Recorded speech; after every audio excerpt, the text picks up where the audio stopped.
I'm looking forward to this excellent lineup of speakers that we have over the next 2 days. And with that, I would like to introduce Dr. Kathy Dunster, a faculty member in the Department of Sustainable Agriculture and School of Horticulture at Kwantlen Polytechnic University. Holding a PhD from the University of Toronto, her work spans the field of biogeography, plant ecology, and landscape architecture. She holds deep commitments to integrating food, health, and ecosystem well-being within the urban and everyday landscapes that we shape. A fellow of the Canadian Society of Landscape Architects, Dr. Dunster's research traverses the living layers of place, from green roofs and learning landscapes to food justice, community mapping, urban food forests, and the cultivation of local fibers for natural fabrics in a circular economy. Please join me in welcoming Dr. Kathy Dunster. Thanks, Julian. There we go. So good morning, everyone from across the country. It's morning here in Vancouver, a very rainy day. And where I'm sitting today, with my feet are firmly grounded on the unceded lands of the Tsleil-Waututh in particular, but where I'm sitting right now. But I grew up on the other side of Vancouver, on firmly grounded on the lands of the Musqueam First Nation, both Tsleil-Waututh and Musqueam, speaking Hunkaminam, the language of the downriver, down the Fraser River. So with that, I'll just get started. So as I was saying, I kind of worry that this might be a little bit kind of out there, but I've been thinking a lot about this business of how we're going to get ourselves to 21, 25, 100 years from now. In the past few weeks, I've been just thinking about, if we can go out 100 years, we'll all be dead. And so, what I want everybody to think about as well with their intentions, which is like, how are we going to leave this planet? What shape are we going to leave it in for future generations? And it's not quite 7 generations, 21, 25, but it's close enough to think about that in terms of Indigenous ideas. So let's see if we can move the slides here. Yes. So what I thought was, if we go out and think about this and dream about this, what will the Canadian landscape look like in 100 years? This is a very typical image that, especially, at least in the Rockies a month or two ago, but forest, mountains, not much snow on those mountains, but water, drinking water, wetlands. What will our landscape look like here? What are we leaving? What are we going to leave behind for the next generations? And so, I think about this in terms of horticulture, and because essentially, since the 1600s in Eastern Canada, when the first settlers started arriving, and since the 1800s anyway, in Western Canada, the horticulture industry has had this free pass to bring in whatever they want. Agriculture has to a certain extent too. And it's only very recently that there have been some controls that have been brought into place. But essentially, and I guess coming from the front lines like I do, which is, getting muddy and getting dirty and getting exhausted trying to deal with invasive species on a few patches of land. What we're dealing with now are all those species over those hundreds of years that have escaped cultivation, naturalized, and essentially have wreaked havoc on both native species and the ecosystems wherever you are in this country over many decades, and in some cases, especially in the East, for centuries. And here, at least in BC, we're now spanning 2 centuries of, invasive species that have been causing problems.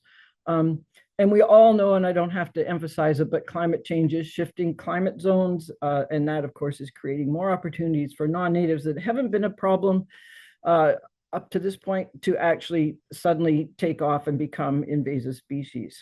And so I want to ask, is our long game to protect Canadian biodiversity, which includes species and ecosystems? Because I think essentially that the free pass is over, and that the ornamental horticulture industry has to move from the economic benefits. And if you go onto the CNLA website, their goal is, to promote, to gain members. And then, it's really all about, our members representing over 2.2 billion at the farm gate and over 14 billion in economic impact in Canada. And, keep that 14 billion in mind, because that's in terms of profits, and money coming in to people in the industry. But there's another side to that. And so I think, we have to be selfless and think ahead 100 years about what we're doing now and what we want to leave for the future, in terms of healthy, resilient landscapes. And I keep thinking about, the current government push about Build Canada Stronger today. And I'm thinking, like, this is also not just about houses, but it's also about the land, and it's about growing food, and it's about looking after ecosystems that support us in our lives, whether it's fresh air, fresh water, etc. So there actually will be a tomorrow, going forward.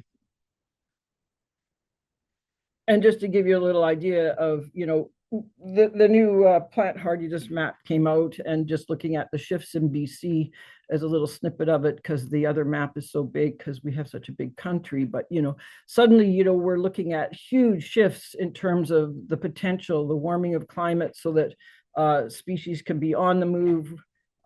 Natives, of course, trying to find a happy space, moving into, cooler places up mountains and or further north. And then other species that maybe have never been able to thrive because it's been a bit too cold, are now suddenly in a situation where they can move in everywhere. And so you see, suddenly we've gone from just a little tiny piece around Victoria to being warm enough to grow successfully outdoors, subtropicals, to now pretty much going forward, a lot of Vancouver Island, and especially up into Haida Gwaii, has suddenly shifted climate zones big, and that has a huge impact on ornamental horticulture, but more to the point, on species and ecosystems.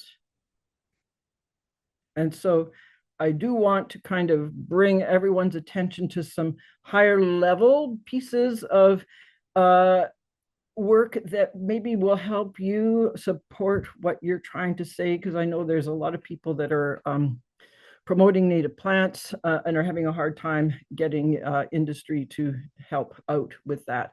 So, we know now anyway from this. So besides the Intergovernmental Panel on Climate Change, there's also an intergovernmental science policy platform on biodiversity and ecosystem services through the UN. And in 2003, they did an invasive alien species assessment. And so we know that there's about 37,000 alien species that have arrived in various regions and biomes around the world, all on the move. And many of them have become invasive over time. And we know also that those invasive species are either fully or partially responsible for about 60% of extinctions across the world. And that number is increasing. Not only are those invasions decimating native plant and wildlife populations, but they're messing around with the ecosystem services that the natives provide, and that comes with a huge price tag. And so one of the things that it scares the heck out of me is the fact that the cost of those invasive alien species, despite the 2 billion or whatever that the Canadian horticulture industry is making off it, the cost of dealing with it has quadrupled every decade since 1970. So they've pinned it at 423 billion, I guess, US in 2019. And so going forward, the next decade into 2029, it would be $1,692 billion. So, yes, we made 2.2 billion or whatever in Canada, but the bigger cost plant on the planet is scary beyond belief. We also know that ornamental horticulture is the main pathway or source of invasive species globally, and that's ornamental horticulture, the main introduction pathway or source of invasive species globally. So, you know, horticulture, it's sitting on horticulture's shoulders right now to do something and to do something faster than the pace that has been going so far. And I just think, like, you know, given how much it's costing and the losing battles that we're facing, you know, if we continue in horticulture to continue to let alien plant species loose in Canada, you know, we will be not only ecologically bankrupt, the cost to actually try and deal with it is hard to even imagine. But more to the point, we might be unable to feed ourselves in this country. And apparently, self sufficiency is something important right now in the current political climate that we're in. I also want to bring your attention to something a little bit closer and more important, which is the Global Biodiversity Framework, which there is a target. And so this was a UN event that spanned several years because of COVID, but it ended up being finalized in Montreal. And it's called the Kunming Montreal Global Biodiversity Framework, but Target 6 specifically says eliminate, minimize, reduce, and or mitigate the impacts of invasive alien species on biodiversity and ecosystem services. And, you know, if you're looking for language to help you make your argument, this is the one that you can use big time, because Canada is a signatory to the framework. And of course, the head office for the Center for Biodiversity is in Montreal. So it's close to home and it must mean something. So, but to me, what it means is that we all have a role to play in meeting this target from whatever aspect you're coming into it from. And to my way of thinking, it means that ornamental horticulture has to stop importing and selling invasive alien species. And we have to figure out a way to get the government on side to do things like ban the sale of seeds, which is a global market, moving seeds around via such platforms as Amazon and whatnot, because it's a globalized world. And under the biodiversity framework, the goal is for 30% restoration of degraded ecosystems and having the introduction of invasive species globally, which means we don't want species to move around just for pretty aesthetic reasons. And so from my perspective, coming from the front lines, we already know there isn't enough money to eliminate, minimize, reduce, and or mitigate. So, we just can't. We just don't have the capacity to do that. We don't have the money. And so, excuse me, the bottom line is how we can get ornamental horticulture to shift away from decades of promoting exotic aliens and move quickly towards growing and promoting what I think are the most incredible native species that exist in this country, all across the country, regionally, locally, beautiful plants, and they are climate ready. And of course, what I also want to say is that so many, for the pushback that comes from the industry that nobody wants native plants, I'll just say is that if you go over to Europe, you'll see many of our native species, wildflowers, perennials, shrubs, they're cherished as garden plants in those countries. And, they're also trying to get rid of, stuff that, our plants that have gone over to that side are on their lists. And so, it's time to clean that up. Anyway, and this little map is just to give you an idea of like where it matters. These are Canadian species at risk hotspots. And of course, the hotter the color, the more endangered species there are, species at risk. And of course, as you can see, it completely overlaps with where most of the Canadians live in this country, all along the 49th parallel. And so we do have a lot to be thinking about there. And of course, that border is not a solid line. It's a very fluid thing for the movement of seeds and plants. And another piece of this, of course, is like, what are we trying to protect? There are 308 endemic species in this country. Those are species that are found nowhere else on the planet. And interestingly enough, 121 of them are from the prairies.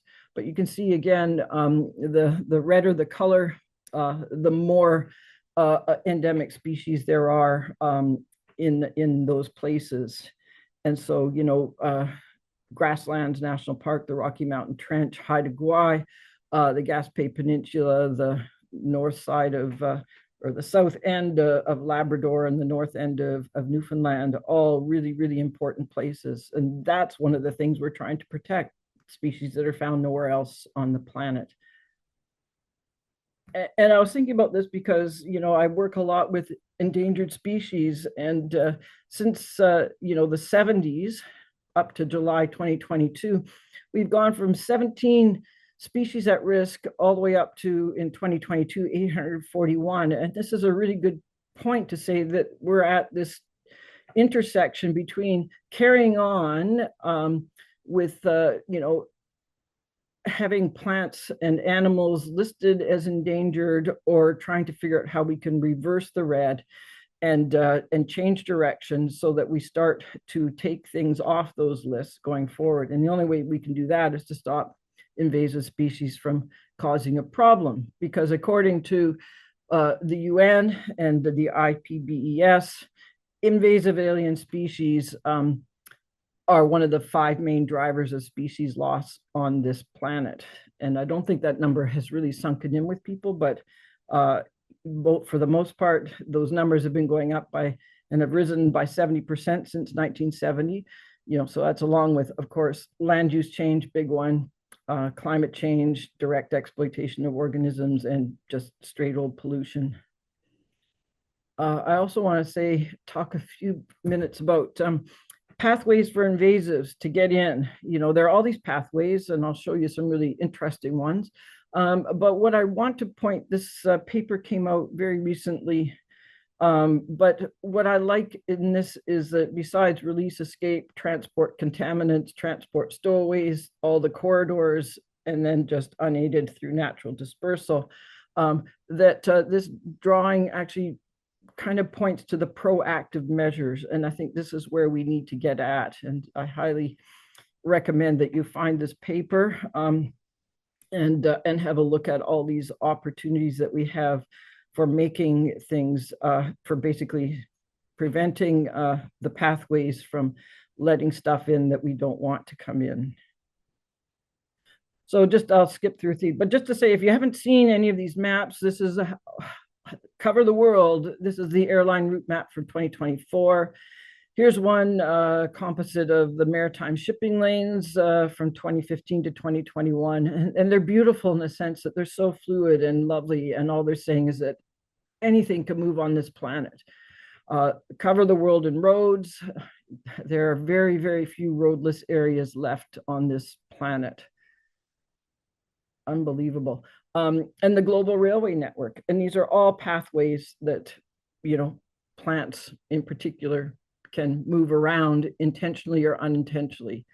And I was thinking, like by 2125, we're doing a pretty good job of shifting to clean energy transportation, and that's going to obviously help stop climate change, but it's not going to stop the movement of invasive species and invasive plants. Whether you've got hydrogen-fueled vehicles or not, stuff is still going to be moving around. So. And then, one that is bothering me right now, border crossings and what do phytosanitary certificates inspections actually cover. And from my perspective and from what I understand, which may be wrong, somebody can correct me, it's just what is superficially visible at the time that CFIA does that inspection. They're looking for things on their lists, and they're not looking for the invisible. And I think, it's 2025, and it's not just the plants that need screening. And if we're going to get ourselves to 2125, we really need to really get into those. If we're bringing container stock in, and in some cases, in some countries, they're saying no more container stock. It comes in as seed so that it can be cleanly propagated without what comes in the soil. Because in Norway, they spent 10 years looking at soil coming in on container stock coming into the country, and they now figure, based on all the kilograms of soil that they analyze, that there's something like 1.9 billion invertebrates and 800 million seeds coming in as stowaways in garden plant containers every single year. And they know that, and they've been investigating and assessing them all for invasiveness from their lists, and they know at least 65 of the 764 species that they found did not belong in Norway, and they really didn't want them to belong in Norway. And when they got into the plant side of it, they found 39 species just from the seeds that were alien to Norway as well. And so, this is serious proactive work that's going on, and we have much to learn from the Scandinavian countries.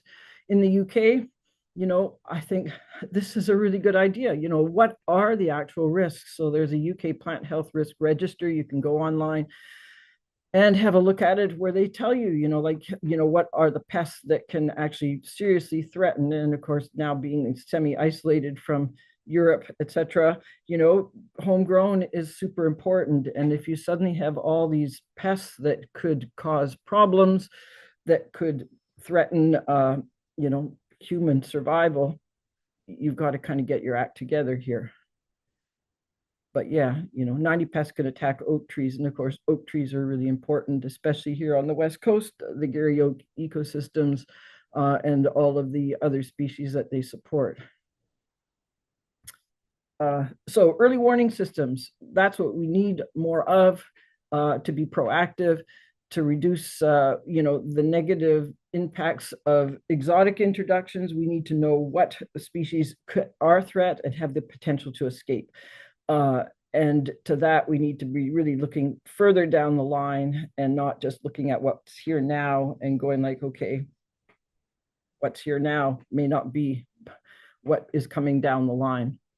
And so, but in order to figure out what the threats actually are, it means actually getting more education on the ground, so that everyone from the entire industry knows what Canadian species and ecosystems are at risk locally, regionally, and nationally, and they need to carefully steward the land to get those species and ecosystems to 2125, and hopefully voluntarily do the pledge to not introduce species, plant species, exotics, aliens, and invasives that could disrupt what is special to the bioregion. Somebody else is going to be talking a little bit, I think this afternoon, about, or whatever, later on today, about sentinel trees. And there's a lot of work being done on that, but I'll just say is that, using trees, and in our case in BC, we have some plants that really should not be here, but are still being grown. And I'll talk about one in particular, to actually put them under, and if we're unwilling to cut them down, use them as the bellwether, the early warning system, and monitor them very, very closely and rigorously for any changes in behavior, any indicators of pests and diseases, and all that. And in some cases, it's deliberately planting a species from other parts of the world and monitoring it to see what might happen if it showed up here. And an example I'll give you is that, we never really worried about heterohelix, ivy in Ontario for a long time. And when I was a grad student, it was suddenly sort of partway through in the 80s, everybody kind of went like, it never ever reached terminal growth and started to fruit because of the cold winters. But as the climate just started warming up a pinch, suddenly heterohelix flipped into terminal growth mode, producing fruit. And of course, in southern Ontario, right on top of the flyway, there were lots of migratory birds on the move, eating, ivy fruit and shifting it around. And suddenly it became an invasive problem just because of that little tweak in temperature. But anyway, this whole idea is using these non-natives as sentinel trees to give us a better insight going forward, like proactively figuring out what could be coming down the line and getting on top of it before it's too late, because there are so many species that have arrived in this country and arrived so long ago that, you know, the train left the station and there's no way we're going to catch up with it. There's a nice little, this image comes from a paper from India where they're working on sentinel trees, and it kind of sort of looks at the challenges and the benefits, and to just say that, you know, there's a lot of good reasons for doing that. And it's a paper worth reading. And that just came out, I think, this month, actually. You know, we need to kind of turn to plants to give us a hand as well. And my current bugaboo, as some of my students know, is Tree of Heaven, Ailanthus altissima. If you went to grad school back east or school back east, this, you know, Tree of Heaven is something that, you know, everybody is familiar with, everybody knows its story. Out here on the West Coast, you know, it's been planted as a, you know, as an ornamental, it exists, but very, very few people, whether they're in the horticulture industry, in anywhere other, whether you're parks, maintenance people or whatever, are not really familiar with that plant. And so, of course, it's not on anybody's radar except mine. And so, you know, we have these intersections, and I've talked about this in 2023 and been doing more work on it since then. But, you know, we have the Japanese beetle scare in British Columbia. And of course, there's this whole regulated area in that's sort of that beige color there, which is interesting because the little red stars show you where I've so far found Ailanthus altissima in the public realm, as in city parks, everything from Stanley Park to other parks throughout different neighborhoods within the Japanese beetle regulated area. And nobody's talking about, like, what about the spotted lanternfly regulated area? And here's just a little closer up look at it. All these little pins of where they are, and then closer in on this neighborhood that drives me nuts, because there's a mother tree, the big huge star, and the purple line just shows how much it has expanded out into the neighborhood. And every year I go by there and find more and more, and there it is. It's the tree in a tiny city park that no one will fess up and say, you know what, we need to remove it, because it's moving things along. So there are these gnarly little questions that I keep thinking about, which is, you know, if we're so worried about preventing spotted lanternfly from getting into the country, and rightly so, we should be worried, you know, why isn't Ailanthus being given the same level of attention, since not only is it already here, and it is listed in many places as being invasive, but that it is the native host plant for spotted lanternfly.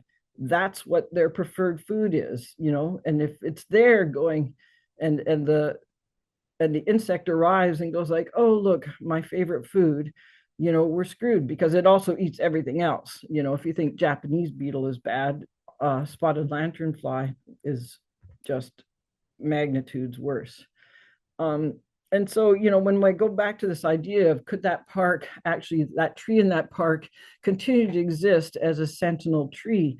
But of course, the problem is that, you know, if you don't have the capacity to actually monitor it as a sentinel tree, and, you know, remove everything that's spreading in the neighborhood, you know, it's not going to do the work of being a proper sentinel tree. And I'm sure whoever's speaking this afternoon probably has more to say about this, but this one just drives me nuts. Anyway, getting to 2125 starts today. Yes. You know, if we want to maintain local, regional, and national landscape distinctiveness, as in the ecosystems that define where we live, whether it's the prairie landscape or tall grass prairie in southwestern Ontario, or the boreal forest, or the peat bogs, whatever, or the coastal rainforest, then yes, you know, we need to get on board with this. And there are things that I think the industry, the hort industry, and governments need to do straight away. And I got a few suggestions, and it's, this laundry list is not by any means complete, but just some ideas. You know, we need an incentive program. We need the funding, probably from the government, to actually buy out all the existing problematic nursery stock that is stopping the industry, who are so, you know, and rightly so, you know, it takes a lot of time and energy and money to, you know, grow things and store things. They occupy real estate, and they're not just going to, you know, burn them unless, you know, there's some help with that. We need, I think, as well, it's fine and dandy to knock on somebody's door and say, like, you got an invasive plant there, remove it and do something with it. But people need help in the form of some funding to replace what they're removing with the right species, the native species. um, I can't say enough about education and the need for mandatory retraining of everyone in the horticulture industry. I'm tired of people saying, well, I got my diploma 30 years ago and I know everything. And I've encountered those people in my neighborhood that work for Parks Department. The Grow Me Instead thing, which there's going to be some talk about that in this conference. I think that we have a duty of care to protect biodiversity first and foremost by focusing on native species as the Grow Me Instead options there, for a bunch of reasons, including protecting native pollinators that are totally dependent on native species, particularly in ecosystems at risk. How do we limit the introduction of non-native species into Canada? Because, but we have to figure out a way to do this.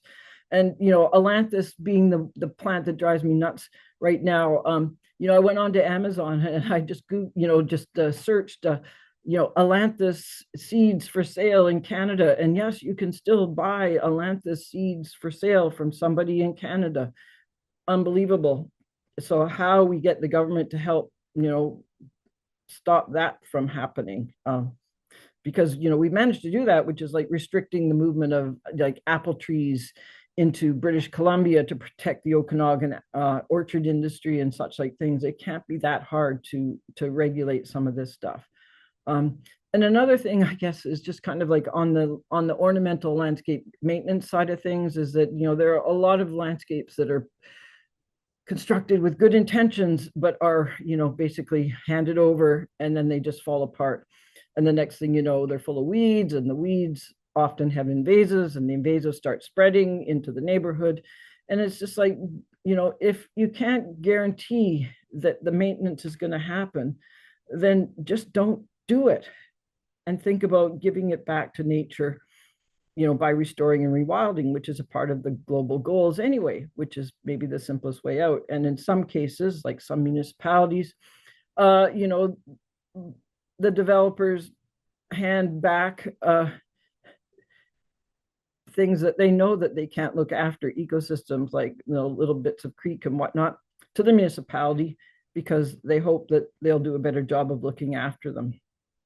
And then the last one there, besides education, clean your equipment, is just like the one that also seriously drives me nuts, because I have seen, at least on the campus where I have been teaching, the arrival of various non-native and highly invasive species, at least in our floodplain landscape, over the past 10 or so years.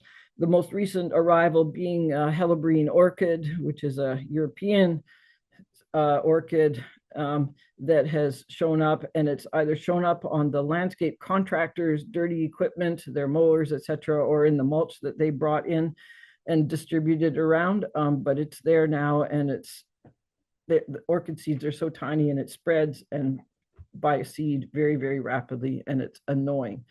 And I honestly think that that somehow there has to be a way that we can get people to clean their equipment before they leave the job site, because Japanese knotweed is spreading exactly that way by poor highways maintenance.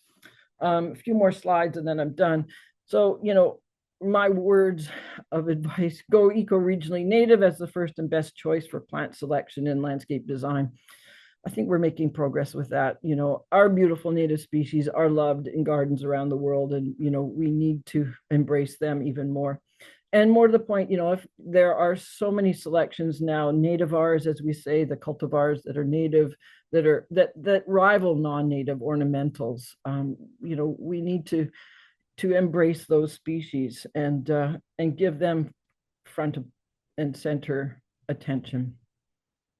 I was thinking the other day that maybe the theme for the next conference should be called Growing Wiser. But I was thinking about that because we have PlantWise.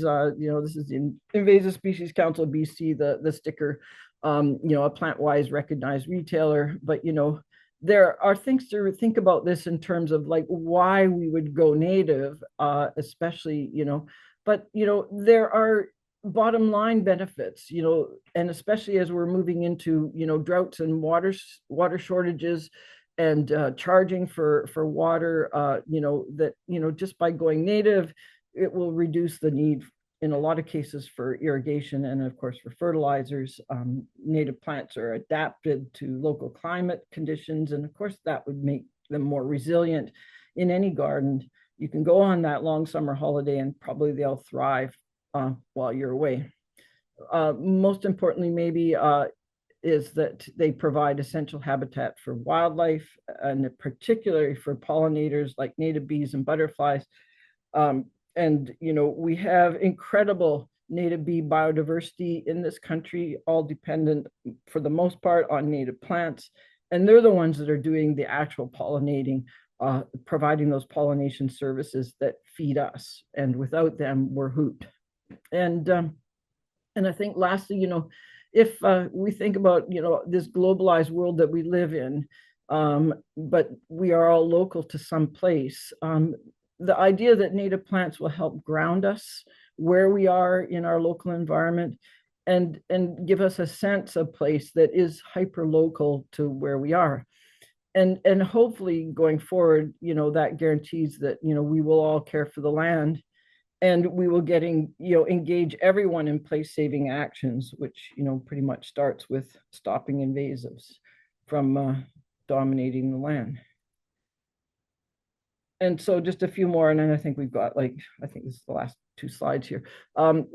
We in BC, we're talking about, what are they doing in Washington? What are they doing in Oregon, and all that. But I think from putting this together and thinking really where we need to be looking is circumboreal. And, over in Europe, the EU is seriously investing in invasive species policy and in funding to get on top of all this, because they know what the threats are.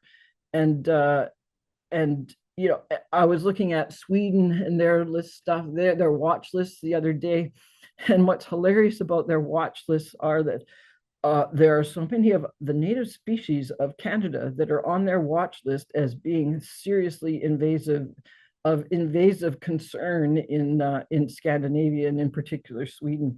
And it's something to keep in mind. As much as we're worried about stuff coming in from Europe, they're worried about stuff coming in from North America.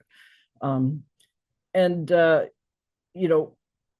was thinking about this as well, which is it's fine and dandy to be thinking about what's already present in the province or on our lists, but what we need to do is be creating these watch lists, what is coming down the line, and so that we can monitor, because that's a lot of those plants might already be here. But like I said, with Heterohelix, it was never a problem. But 1 degree change and a warmer winter, suddenly that plant was up and at it, and it's a problem now. Another thing I know from the BC gang talking about this is that we have these silly weed control acts, and it was all about protecting agriculture and livestock from choking to death on cheatgrass and such like things. And we need to recognize that, the threats of invasives and weeds are not just to livestock or agriculture, but they are to our native species and ecosystems. And we're desperately overdue for updates on all of that, both federal and provincial. And I think, if we play the right long game here and really look out on the horizon and try and get our heads around that, we will get ourselves to 2025. But, I will just say that I guess I'm a pragmatic optimist, but, we need way more funding that Canada is willing to cough up to make this happen. And, that's where we need a stronger lobby to show what we have to lose, which is a lot going forward. And I think I'll just finish with this. I found this quote that Naomi Klein, a fine Canadian, said, and it goes back to kind of this idea of CNLA being, really focused on, the industry and how much economic benefit there is to the industry and how many jobs are created and whatnot. But what she said was, in a world where profit is consistently put before both people and the planet, climate economics has everything to do with ethics and morality. And I think this is so true of this. I love this quote. Anyway, I think that's the last thing. Yeah, there we go. Yes, thanks, Kathy There here. we go. Really, you touched upon a whole bunch of different things in your opening. You started off with how we can be selfless and start to think more about what kind of landscapes we're leaving behind. And I really appreciate you introducing the two major frameworks in which we view invasive species, that being the IPBES assessment on invasive species, as well as the global biodiversity framework. And you introduced Target 6, which touches directly on invasive species, but it also, the framework has 22 targets. So it's really about mainstreaming biodiversity, which underpins our way of life, our ecosystems, and our economies, and mainstreaming that through all facets of our society. Um, I thought it was really interesting too. You brought up how native species in Canada are considered invasive in other places, and kind of vice versa. And I was in Ireland recently, and one of the plants that they are dealing with is goldenrod, which is a powerhouse native species here in my neck of the woods. So I'd like to kind of wrap up by, you were talking about developing a sense of place and caring.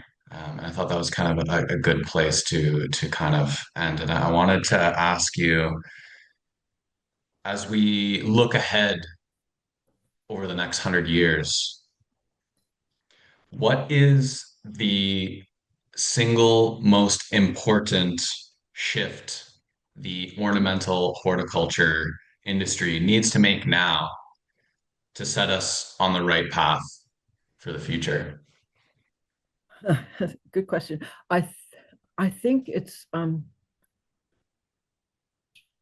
sort of to stop making native plants second-class citizens, which I get this sense at lots of events that I'm at, especially from the industry, where, it's just like, yeah, no, the ornamentals are way better. The stuff we're bringing in, all these exotic, wonderful things from Europe and Asia, da da da da da, and like natives are sort of like play second fiddle, instead of saying, like, where there are no natives, and there are always natives, and sometimes there are no substitutes, that we have to kind of shift thinking to the idea that natives come first, and only sterile non-native species that can be managed and don't spread vegetatively are the second choice. And we're running into a little bit of this in BC right now with Grow Me Instead, and someone on the committee said something to that effect, and I just thought, like, oh man, we have a huge education gap here that we somehow have to get across. And I know it's trying to protect existing nursery stock, on behalf of the industry, which goes back to what I was saying, which is that we have to have a buyout and a total deep cleansing of what is sitting in nurseries, and that's not to say that everybody is like that. There are, wonderful nurseries that are on side, and wonderful native plant nurseries, and wonderful native plant nurseries now being run by Indigenous, horticulturists who have done the program and are bringing their native plants into production for both on reserve in their territories and for general public use. And I think that's where we need to be going, is mainstreaming natives, and not just it being a specialty thing, that's, a little specialty nursery when in fact it may be hyper local, but it's not a specialty nursery, right? Yes, yeah, thank you, Kathy, Dr. Kathy Dunster. We really appreciate you taking the time, and thanks, Julian, for moderating this session. I'm going to pass it over to Gail Wallen, who's the Executive Director at the Invasive Species Council of BC, also a board member with Invasives Canada. So thank you, Gail, for moderating this session, and I'll let you take it from here. Thank you, and nice to meet you folks. So really pleased to be moderating this session. This is actually a really important session for as we take a look at the role of regulations in invasive plant management and protection for Canada. Super pleased to be here. We've got two great speakers. I'll do an intro for each of them as they come in. Our first speaker will be Dr. Lauren Brennan, who's the Plant Health Risk Assessor with Canadian Food Inspection Agency. Really pleased to have her here. She comes with a strong background in ecology, and she's been really focused on plant-insect interactions, which is something that's really important for us. Today, Laura works with the science branch as a risk assessor, and that's something that probably all of us in the invasive species field need to understand more about. What is this tool, and how do you go about deciding which species are going to be protected and regulated here in Canada? So we'll have a two-part presentation. I'll introduce the second speaker afterwards. But Dr. Laura Brennan, I'm going to turn over to you to give us an overview about the role of CFIA, Canadian Food Inspection Agency, on how you determine which plant species could be invasive. Thank you. Perfect. Thank you, Gail. I am going to try to get my presentation up for everyone. Let me know if you can see the slides. Always that delay factor. There you go. Yeah. They're in good shape. So go over to you. Okay, thank you. We're going to try to advance. Let me know if nothing changes. This is the blue marble. It's a famous photograph of the Earth taken in 1972 by the crew of the Apollo 17 lunar mission. And photos like this remind us how unique and how precious the Earth is. As I'm sure everyone here is well aware, life on Earth depends heavily on plants for oxygen, food, fibers, shelter, animal habitat. So to enable people all around the world to work together to protect the world's plants, we have international treaties, like the International Plant Protection Convention. So this is also known as the IPPC, and it seeks to prevent the spread and introduction of plant pests and promote appropriate control measures. It was established in 1951, and today it has 185 contracting parties. So these are nations all around the world. Almost every nation on Earth has signed on to the IPPC today, and Canada has been a part of it since back in 1951.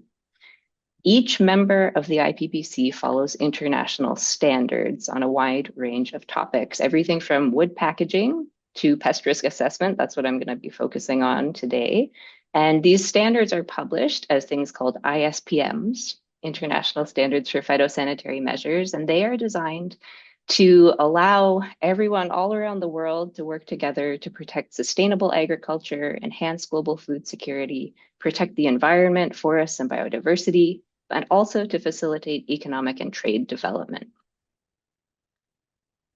So each member of the IPPC is responsible for following those ISPMs within their own country and to establish a national plant protection organization responsible for this. So in Canada, the Canadian Food Inspection Agency, where I work, is our national plant protection organization. CFIA was created in 1997, and we have three parts to our mandate: plant health, which is what I work in, animal health, and food safety. Under our plant health mandate, we are dedicated to safeguarding plants, which enhances the health and well-being of Canada's people, environment, and economy. We have two key pieces of legislation that help us achieve our plant health mandate. The first one is the Plant Protection Act, and this one protects plant life in general, the environment, and the economy. And the second is the Seeds Act, which also contains the Weed Seeds Order, which is all about keeping seed lots free of weeds and other regulated pests. So as Gail mentioned, I sit in the science branch at CFIA, where I'm in the plant health risk assessment unit, and I'm one of the botanists looking at potentially invasive plants. And our job is to provide evidence-based, unbiased science advice to our colleagues who make the regulatory decisions. Sitting in our own branch, in science branch, allows us to really be unbiased because we're not the ones taking that information and making the decision. We tell it like it is. One of our main jobs is to evaluate potential new weeds and invasive plants that could be a threat for Canada. And there are a lot of ways that an assessment could be triggered. So we do science scanning and other foresight activities, and we might come across potentially frightening species through those activities. But we also receive import permit applications if someone wants to import a new horticultural or medicinal plant. My group will evaluate it. We might have something come on our radar from an interception at the border, or maybe even something from iNaturalist, where a new incursion has been picked up through citizen science. So what we do fundamentally is pest risk assessment, and this is something defined by the IPPC, and it comes down to assessing the introduction and spread potential of a species that might come to Canada, and assessing the economic consequences. And the language is a bit interesting here. The IPPC is careful to include environmental consequences as part of economic, but the language could be a bit surprising maybe. And this comes out of one of those ISPMs that I mentioned. The purpose of pest risk assessment is really to say, is this pest potentially a quarantine pest? I'm going to define that for you on the next slide. What are the risks associated with the introduction and spread of this pest? We want to think about the likelihood and the impacts. And the third one is actually to present technical information in a way that can be used to make regulatory decisions. So then what is a quarantine pest? It's something that is not present in the area that we're interested in. You'll see this PRA area thing a few times in my slides. This is the area where we're doing pest risk analysis. So it's not there, or if it is there, it has a limited distribution and it's subject to official control or is being considered for official control. It also needs to have the potential to establish and spread in the PRA area. And this is usually based on climatic factors. We'll talk more about this later. And it also has to have the potential to cause injury to plants or plant products in the PRA area. So the overarching risk analysis process, it looks kind of like this. It has 3 stages: initiation, pest risk assessment, which is what I focus on, and then pest risk management, which is where my colleague Christina fits in, and she's going to be speaking next. So I work in risk assessment, and we have different levels of analysis that we conduct depending on the context. An import permit review would be the simplest, and a full weed risk assessment would be the most complex. In between the two, we have something called a categorization. A categorization is a document that's about 8 to 10 pages long often, and a weed risk assessment could be up to, say, like 30 or 40 pages long. It's very, very detailed and much more complex. So I'll just plop those up onto the screen. Those are the different products that we have in risk assessment for invasive plants. And then we pass our products over to our colleagues who are the risk managers, and they make regulatory decisions based on what we have found. I will also mention that this whole process is iterative. We can go back and forth between different stages. We often progress from an import permit review to a categorization and then to a full weed risk assessment, but it doesn't have to be that way. We could just start with a full weed risk assessment. And all along the way, we are following some underlying principles from the IPPC. The way that we gather information and document it, we maintain consistency, we document uncertainty, we communicate pest risk, and we try our best to avoid undue delay.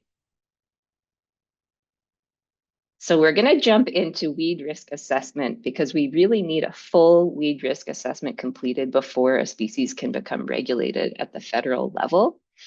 And I'm going to give you a very, very brief crash course in this methodology that we use at the CFIA. So bear with me, it's going to get a bit technical.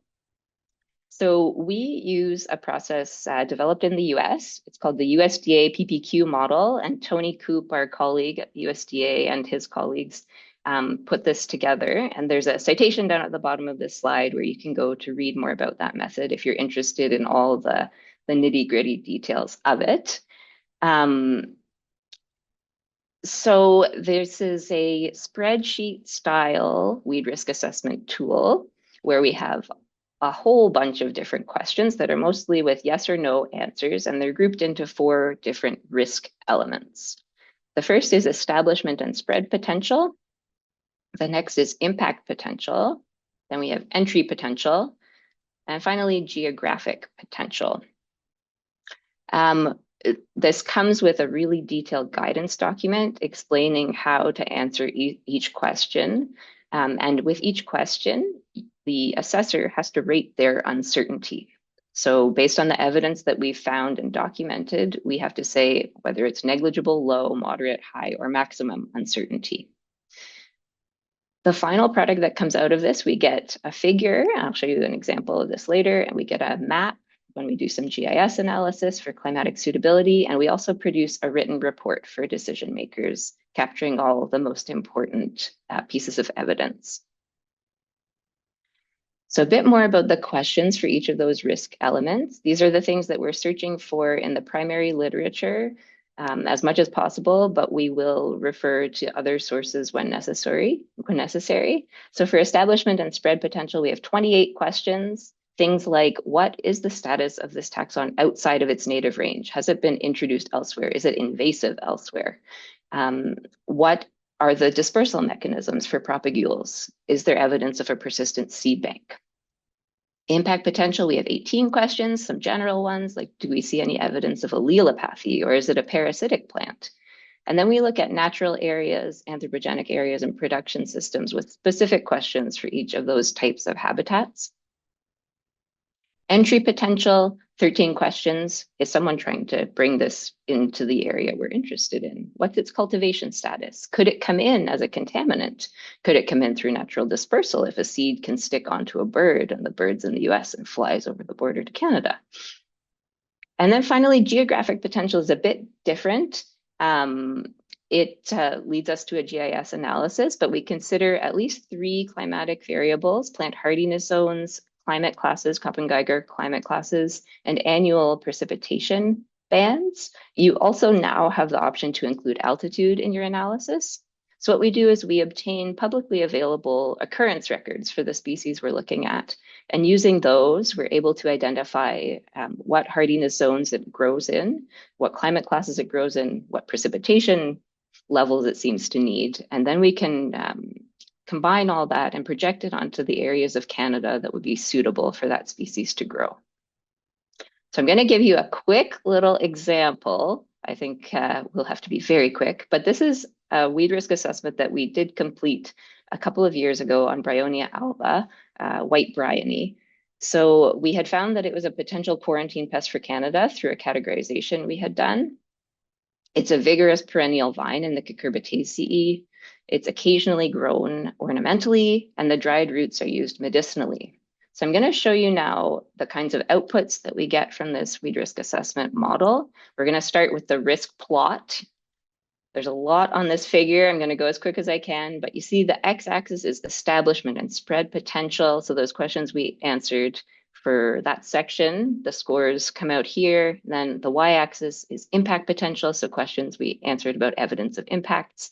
Scores end up on the y-axis. All the colored triangles and circles and X's that you see, those are 204 species that were used to develop and test the model. So these are well-known species with very well-documented behavior in the United States. The triangles are non-invaders, the circles are minor invaders, and the X's are major invaders. And then our black square inside those black boxes is the actual risk score that we got for Bryonia alba. So you can see that that came out in this high risk part of the plot. Those dotted diagonal lines are separating the low, moderate, and high risk sections. And then those boxes around the square, those are giving us a sense of our certainty about our analysis. So the smallest one is 50%, then 95%, and then 99% of simulated scores that we got from a Monte Carlo simulation behind the scenes based on all those uncertainty ratings that we had done when we answered each question. So I know that's a lot to take in, but what we can really see from this figure is that the species we assessed, Bryonia alba, is really sitting in this high risk part of the plot. We also get probabilities of being a major invader, minor invader, or non-invader from our Excel workbook. And then with our GIS work, we get this climate suitability map. So this, because we do these sort of collaboratively with the US, we usually put the US on the map as well. But you can see the parts of Canada and the US where the climate would be suitable for the species. And the darker colors are where we're very, very certain, and the lighter colors are where we're less certain that it could be suitable. So I know that was probably a whirlwind. You've had a bit of exposure now to how weed risk assessment happens. I'm going to leave it there. Feel free to reach out to us if you'd like to chat further, and we'll pass it off to Christina next. Thank you. Thank you very much for that. That was excellent, and what an intensive process. And actually pretty interesting to see how internationally there's so much collaboration on this. So thank you, Dr. Laura.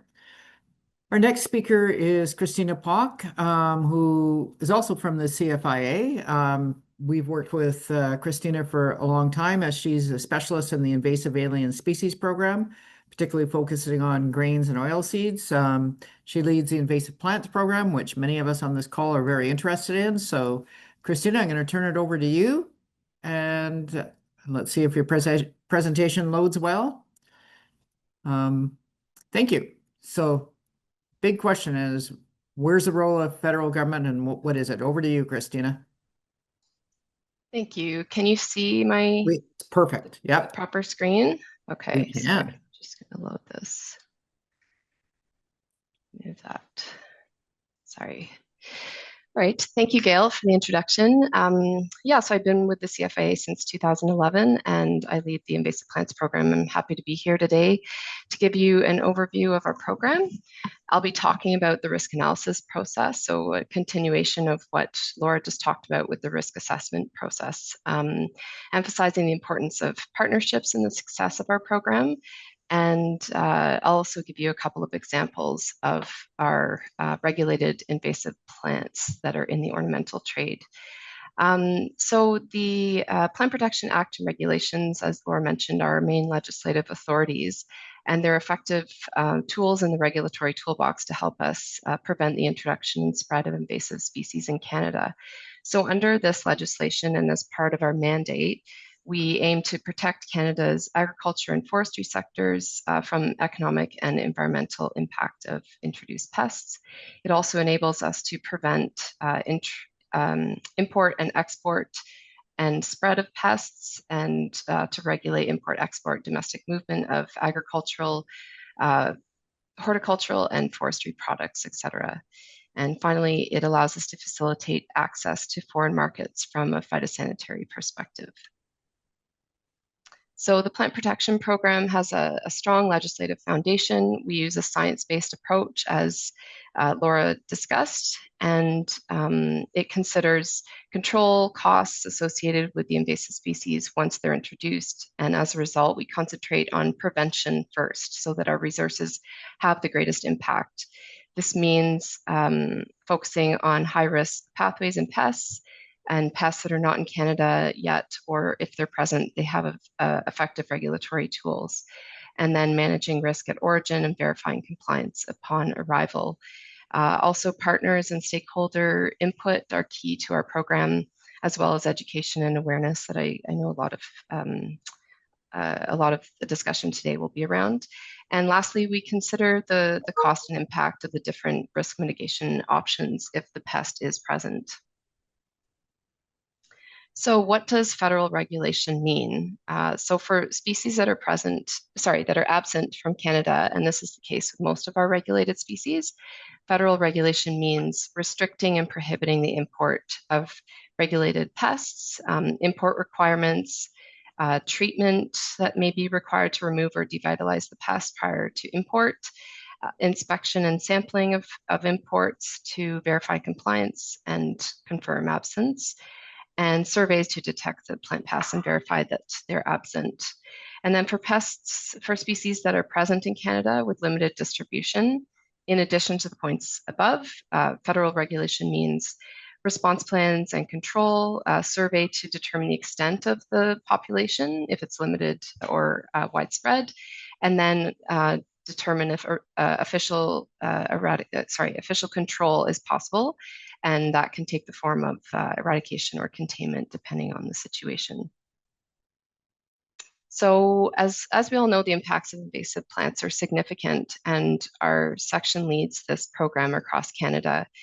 The goal is to nationally prevent introduction and spread of terrestrial plants that could threaten Canada's plant resource base and economy. And we try to normalize invasive plants as pests. Often people think of insects only as pests, but we try to normalize them. We developed and implemented the program in 2011, and the policy and directive D1201 describe our program.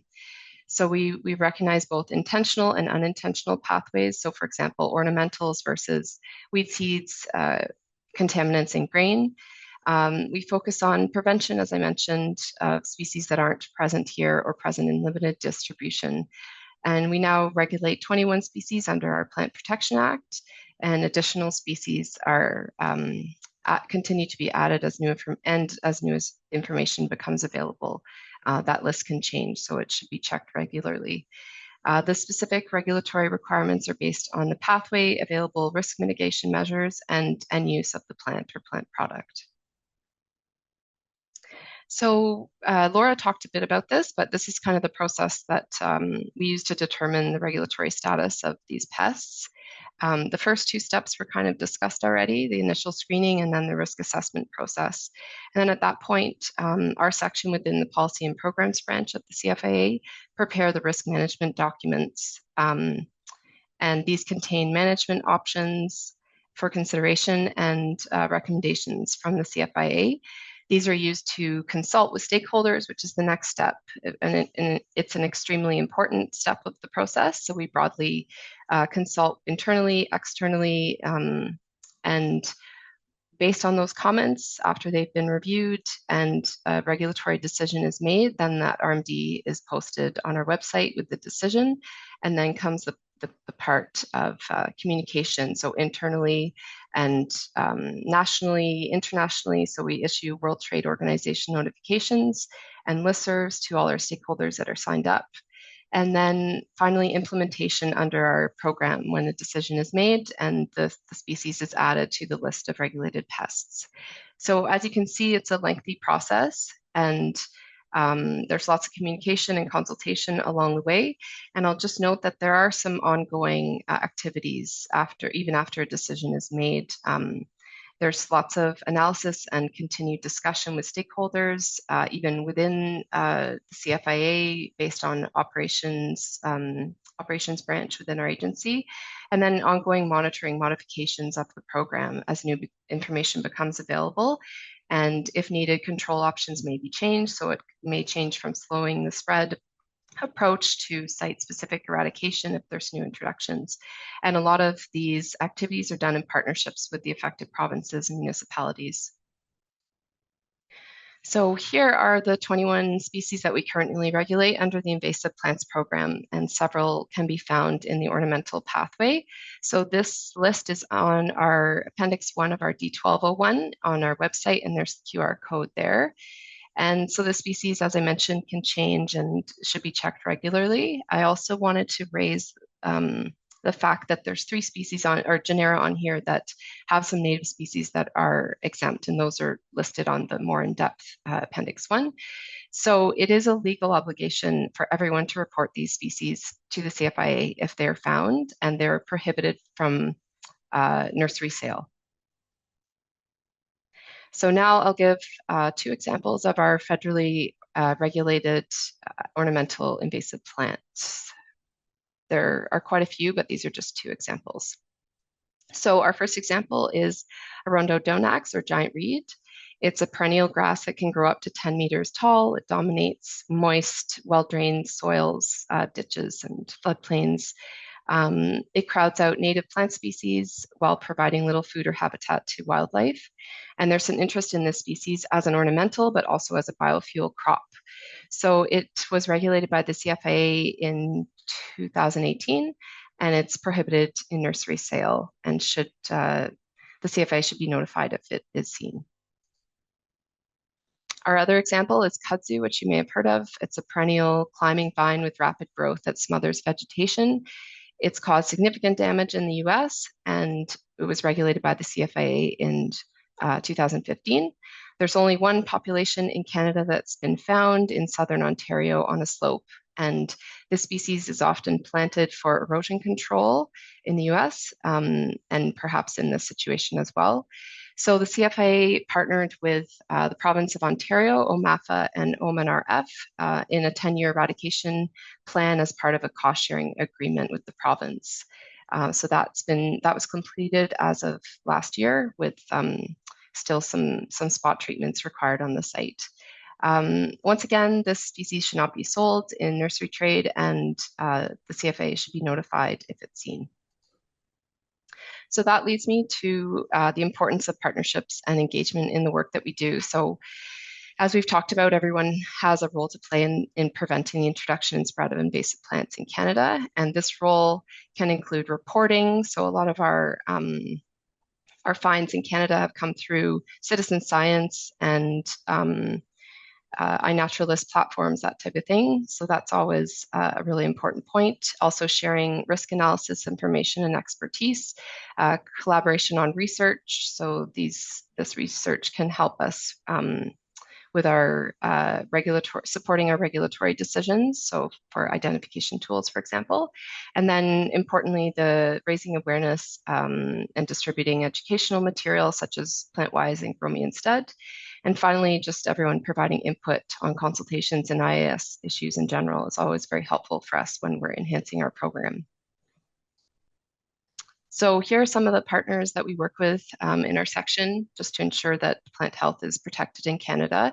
So it starts with the box in the middle, the internal consultations within the CFA with our science and operations coworkers and other commodity sections where there's overlap with the invasive plants program. And then other partnerships include other government departments and provinces, territories, the councils, trading partners, industry, etc. Okay, 1 minute. Okay, thanks. So as I mentioned on the last slide, we often work closely with our provincial and territorial partners, and I wanted to highlight the differences because I know there can be some confusion here just between the federal versus provincial or territorial jurisdictions. So the federal role is always strongest at the border, and we can control what plants are entering Canada. So the CFA regulates species shown to possess a significant risk at a national level as opposed to provincial or territorial level. So any species that we have concerns with has to be a problem or a potential problem, as Laura was mentioning. It could have a potential problem for all of Canada, and our perspective is always national. The CFA is the first line of defense pre and at the international border, and then post-border, the CFA enforces domestic restrictions for small populations of our regulated plants. Our respective regulated plant lists, ours and the provincial or territorial, don't always necessarily align based on our different mandate and authorities. And as I mentioned, it's a shared risk and responsibility as it is for all Canadians. So we have many, many examples of collaboration and information and resource sharing, such as reporting new finds with our provincial partners and like the kudzu example with the cost sharing agreement as well. So for any more information on our invasive plants program, please reach out to us at this email. And then of course, if you would like to report a suspected regulated invasive plant, please contact your local CFA office, and there's the QR code. Thank you so much, Christina. Thanks for that national perspective and the call for partnerships. So we've got a couple questions for the two of you, and with the time we've got. So when we take a look at, I'm going to start with building off your call about partnerships, Christina. So when you take a look at big country, national, provincial, territory, how can we work together for a framework for horticultural species? How can we help ensure that what's invasive in one jurisdiction can't be sold or transported? Any observations you want to make on this, success, how we can have success on a cross-border collaboration? I don't know who wants to kick off, Christina or Laura? Christina looks like she will. Unmute and then go ahead. Sorry, thanks for that. Yeah, I can start off. So yeah, we have lots of working groups. Sorry, I can't see you, but okay.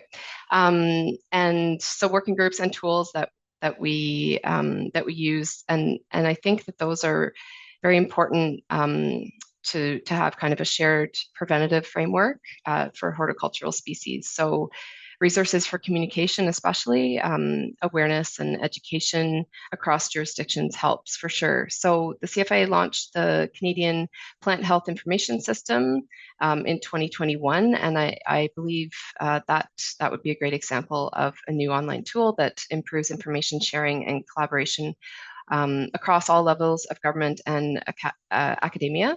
And then also Invasives Canada, the National Horticulture Invasive Plant Working Group that's been going for a couple of years now.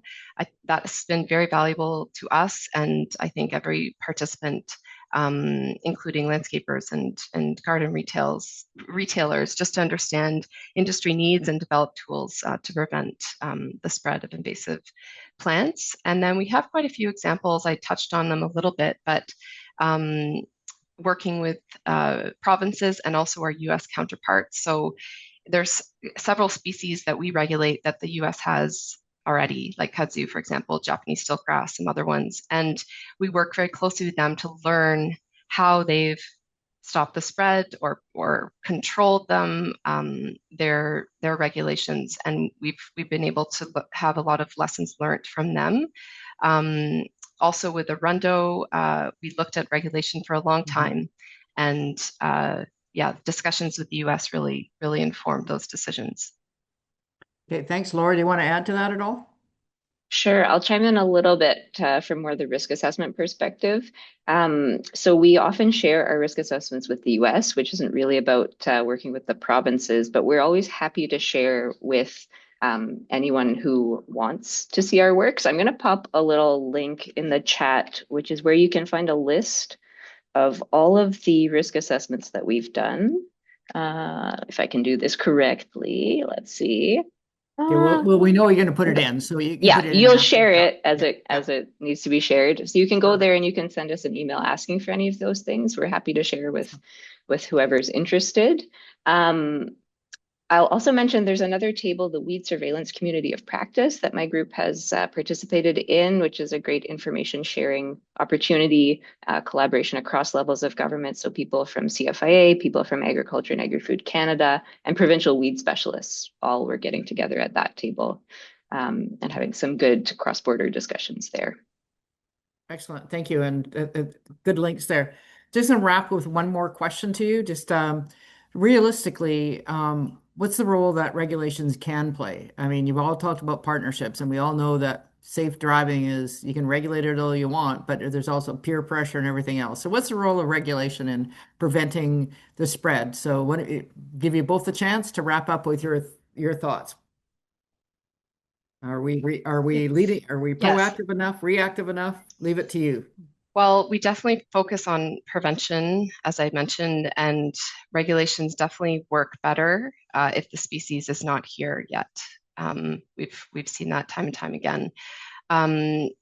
It is tricky after the fact, when consumers have gotten used to purchasing a lot of invasives that are in the ornamental trade, and it's challenging to convince industry not to do that. The CFA can restrict importation and distribution of invasive plants, but that wouldn't be considered for the ones that are widespread and where domestic regulatory controls aren't really possible or feasible. So I think the combination of regulation and industry leadership, education, outreach are probably the most important. And as we mentioned, working together and helping industry to transition from selling invasives and promote non-invasive native species.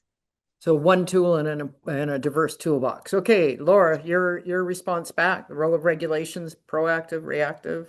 Yeah, I think internally we're trying to become even more proactive. Like within risk assessment, we have a couple of things I can talk about. In terms of horizon scanning, we're really excited about a few new tools that are coming along from our data analytics hub to facilitate rapid horizon scanning of taxonomic groups of interest. So that can pull out species for us to then evaluate further and then warn Christina about, get them on her radar as quick as we can. And I'm also part of another project kind of related to that, but collaborating with people, other risk assessors around the world to develop another tool for horizon scanning that could also help to make things move a little faster on the risk assessment side. Well, thanks to both of you. I know you could have gone a lot longer, but thanks to both of you.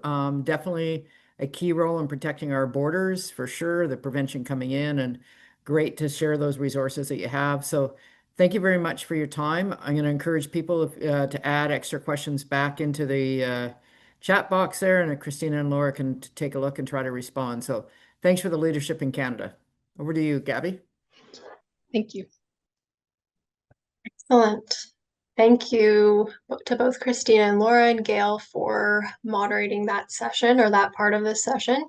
So we're going to continue to move on with our setting the stage session, but switching more to an industry focus. So we're moving into our industry and perspectives and initiatives panel discussion. To introduce this session and its goal, the goal, like I said, is to set the stage and really discuss some of those key challenges at a high level for different industry members and those different perspectives. And really understanding the role of the different groups within industry throughout the supply chain and even as things move into the ground and even in the design phase of things. So starting off, we have Scott Pierce. Scott is a board of director member with the Invasive Species Council of BC.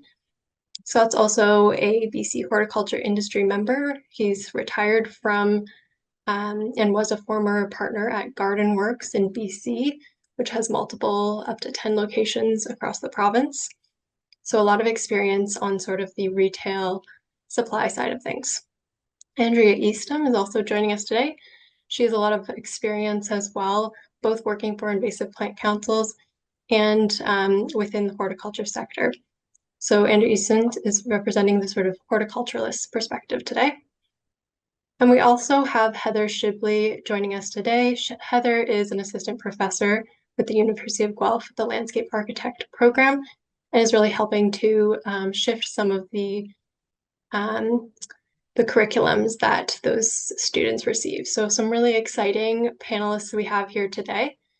And I think I'll start with just having our panelists give a little bit of background on their sort of role in the sector, their experience, and what they can kind of bring to this conversation with some quick intros. And I'll start by passing it over to Scott. Great, thanks, Gabby. Hey, Scott Pierce, as Gabby already said, partner at Garden Works for past 17 years, and worked for Garden Works for 38 years. I've been in the horticulture industry for about 45 years or so. Worked at wholesale nurseries before I went to BCIT to earn a landscape horticulture diploma. They call it a dip tech in landscape horticulture. So that has never made it to a business card. It's long, and dip tech doesn't sound that exciting. And what else can I tell you? As a in the job that I did at Garden Works, I did a lot of different things. I actually did some garden design for a while, but spent most of my time working with growers, developing or doing purchasing. I visited hundreds of growers over the time with Garden Works, so I have a really good understanding and actually a strong relationship with an awful lot of growers too. So. And I did want to say that, I'm here in Port Moody where it rains continuously.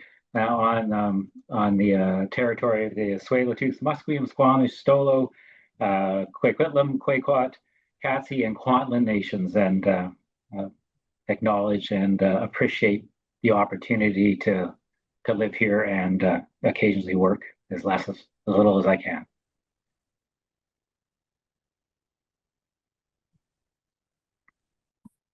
Thanks so much, Scott. Thanks for providing that introduction. And I'll pass it to Andrea to provide a bit of background on herself. I know, Andrea, we only have you as horticulturalist, but I know there's a lot more to that. So please fill us in. Thanks.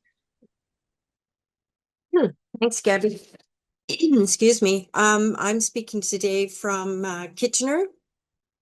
And back in the 70s, I worked in the industry, first at Royal Botanical Gardens, Sheridan Nurseries, Forest Hill Garden Center, Waterloo Flowers. And then I decided to go back to university, and I had a 34 wonderful career as a research scientist in British Columbia. But also while I was in BC, in 2007, I became the program manager for the Northwest Invasive Plant Council.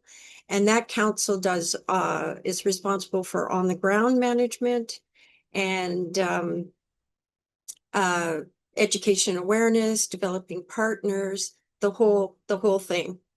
And so I got exposed to all the different parts involved in managing invasives. But then for the province of BC, I got to do a number of wonderful things. I'd forgotten half of them until people were talking today, but I helped develop a couple of their Agromian steads and the ISC BC PlantWise program. I developed there was an industry training program that I developed that was delivered by other people in garden centers and at nurseries. In Alberta, I also did the updates on their last two Agromian steads. And then at the national level, I helped get the original working group organized, which include Kathy Dunster and the CSLA, the CNLA, and Invasives Canada. So we developed the voluntary code of conduct, which is basically like a best practices. And I gave presentations on that to a number of conferences, nationally, provincially, and to lots of gardeners. But then in retirement, I returned to working in a garden center. And I've had 8 great years in Calgary, working at Golden Acre Garden Center. And I guess my concern still is that there is still some friction I come across between the industry people who feel that they've been like set upon and attacked, and sometimes not properly, and invasive councils and the gardening public. So it would be nice to get to a point where everybody could respect what each other was doing and then work together to get the invasive ornamentals out of the industry. I guess the other thing that's frustrated me over the years is that, and I see this as a contractor in all kinds of industries, it's not unique, is that programs are developed like the PlantWise in British Columbia, and they're very effective, but they're not entrenched before they disappear. And I think I could be wrong, but it's due to changes in priorities and lack of funding. So to me, those are two things that we have to work on, and I think we can do that. It's just the communication is probably the biggest thing. Thanks so much, Andrea, and thanks for highlighting some priorities too. Really appreciate giving that background. All right, I will pass it to Heather now to introduce herself. Sorry. Hi, everyone. Yeah, so as mentioned, I'm an assistant professor in landscape architecture in the School of Environmental Design and Rural Development at the University of Guelph, which is on the treaty lands and territory of the Mississauga of the Credit. Prior to this role, because I just started, I'm in my first year still. So before this, I worked as a consultant in the private sector for Dugan Ecology, which is an ecological consultancy and design firm based in Southern Ontario. And in that role, I performed botanical and ecological community inventories. I produced arborist reports and tree risk assessments, and I designed planting plans. Um, And these designs included, like green infrastructure, like bioswales and rainwater gardens, park plantings, and ecological restoration plans. So my plant palettes were informed by the plant communities that I had inventoried through my ecology work. I rarely recommended non-native species unless they were deemed appropriate species under assisted migration or as food plants for people. So I've also worked with the Network of Nature, and through which we've developed a native plant nursery online directory with help from the David Suzuki Foundation. This map has been expanded to include details like whether the nurseries showcased sell invasive species or use neonicotinoids. And I can share that link. And for those of you who are listening, if you sell native plants or work with native plants and you want to join that directory, definitely reach out. So that's the Network of Nature is a collaboration between Dugan Ecology, Green Communities Canada, Vineland Research and Innovation Centre, and Canadian Geographic. Yeah, so I guess I believe every landscape is home to many beautiful plants, and that in respect to the land, we should design with species that have co-evolved in or near that milieu. And this is what brings about uniqueness of place. By designing with the land, we come into relationship with it. So I believe working with the landscape and taking cues through inventory analysis, our planting designs, our gardens can become sources of biological health as opposed to sources of infestation or invasion. Although my focus of late is teaching undergraduate and graduate design students plants, restoration design, and site analysis, I do continue to support landscape architecture firms as a consultant. So I'm also a landscape architect. And yeah, I've begun working with some landowners on biocultural restoration work too through research. So I'll further elaborate as we go through on kind of the landscape architectural lens and then also as an educator. Excellent. Thank you very much, Heather, and thank you to Scott and Andrew as well. So it's great to hear that everyone's sort of got different backgrounds and experiences that they can pull from to as we go through some of these questions. So thanks very much for that update or that detail. Just before we start questions, I just wanted to give a bit of background of how we're structuring this. So we've got sort of three topics, three parts. We'll start with how decisions are made, who's involved in those decisions, and then we'll move into key challenges, real world barriers that we see, and then some potential solutions as well. So, and I did want to note we are going to be a little tighter on time, so we might cut down on some of the questions, but still hoping to hit all three of those things. So I'm going to pass it over to Rebecca to get us started with the first question. Thank you. Great, thanks, Gabby. And thanks to all of you for those introductions. So as Gabby said, we're a little bit tight on time. So I'm just going to ask the questions again through that lens of how decisions are made and who's involved.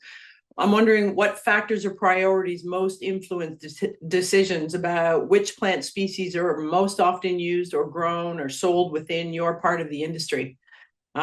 Scott, why don't we start with you and get your perspective? Okay, thanks, Rebecca. Hey, listen, tight on time. Yeah, chose the wrong guy to be on the panel. No, I'll be quick, really. Obviously, in the horticulture trade in landscape and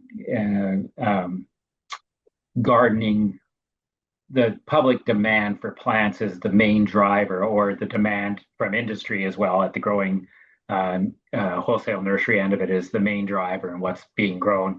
And super quick, because I love this example. When I started in the trade, I don't know what the percentage would be, but there were an absolute ton of junipers being grown and planted, spreading junipers for landscape use. And if you went to a garden center now, there's still upright junipers, but on the West Coast, it's pretty hard to find a spreading juniper.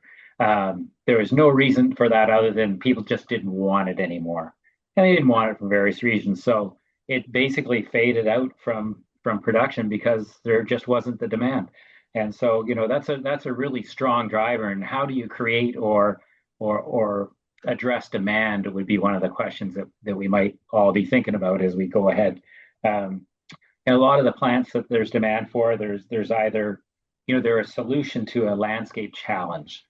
So when there's something that is possibly an invasive that offers a really good solution to a landscape challenge, and you have to really quickly address the idea that, hey,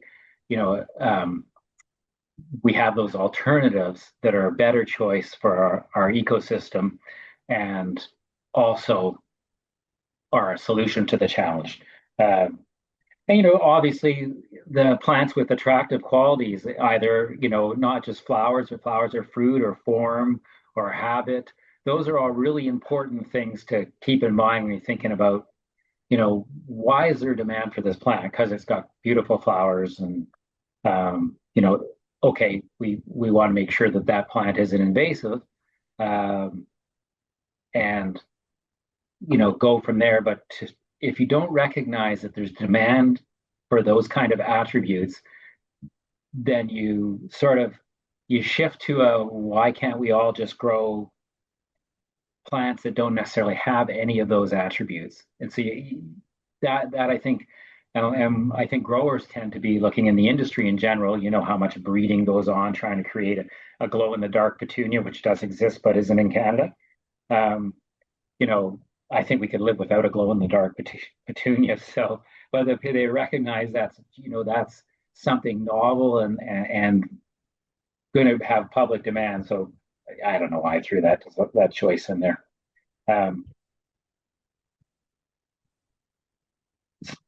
Those are probably the main things, when making these choices. It'll be the demand, solve problems in the landscape or challenges that are out there in the landscape when you're developing an area, and just the use of plants for either their beauty, occasionally for food as well, right? That's one I sort of skipped, and we kind of skip over that one because it's a little more sensitive. Okay, great. Thanks for that. Andrea, do you have anything to add to that? Yeah. I think from my perspective is more from the garden center, my most recent garden center experience, and to understand that it's in Calgary where not much survives, let alone grows. So in talking to our buyer, who I worked for, Barb orders the trees, shrubs, and perennials. It is customer request. So when she gets a customer request, she looks to see if she can get it from any of her suppliers. If she knows right away, she's very familiar with all the regulated invasive ornamentals, but maybe not as familiar with a watch list, but she has her own watch list because she knows what has not behaved in her backyard, and she had spent a ton of money trying to get rid of it. So there are things that Barb won't bring in, even though they're not regulated, just because of her own personal experience. And that could be part of the regionality, how plants, they do behave differently in the garden, whether you're in Vancouver or Prince George or Calgary or Kitchener. So it comes from that. But she looks into customer requests, and they're always informing customers of, oh no, that's invasive. No, we're not going to sell that. Then she does a pre-order. So there's probably a half a dozen nurseries that she orders from, and they do a pre-order. And then on top of that, like they do orders all, the growing seasons are very fluid, dynamic situation. So there's the main order that comes, and then things become available for different reasons, and she can pick up some of that. But yeah, it is what's available, and also what will, she knows what won't grow in Calgary. And though we're experiencing climate change, gardeners always push the limit on zones. So we're always trying to grow the zone 5 when we know we're zone 3. You know? So yeah, so I think those are the limitations on what she orders. Right. And Heather, what about you from a design perspective? Yeah, I think there's a lot of pressure for landscape architects to ensure that the designs that they've created will be successful. And it's problematic when, as designers, we're not engaged with that planting after warranty period. So I think because we don't have any control over the maintenance, you can write a maintenance plan, but it isn't necessarily going to be followed. So if you're, not involved in the maintenance or ongoing care, then there is very little control for success. So I think as a result, many landscape architects will kind of lean on their 5 bulletproof plants. And those are the types of plants that will grow anywhere. And unfortunately, many of them end up growing everywhere, right? So we end up with these and also plants that kind of behave like objects, plants that do not really change in form or shape. They don't spread. They might spread by bird, right? But they're not spreading vegetatively within the garden. So I think, it's and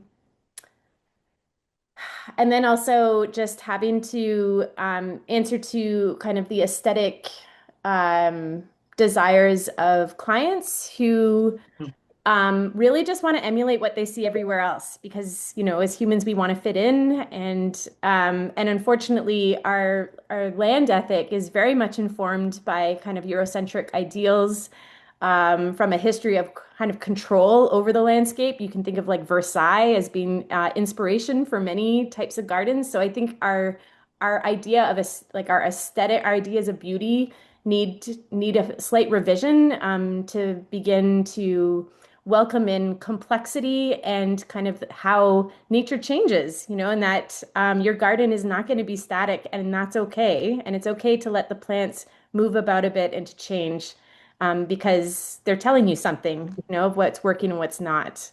I do have to say though, I've always appreciated how local agencies such as municipalities and conservation authorities here in Ontario will provide guidance and also dictate some of our plants.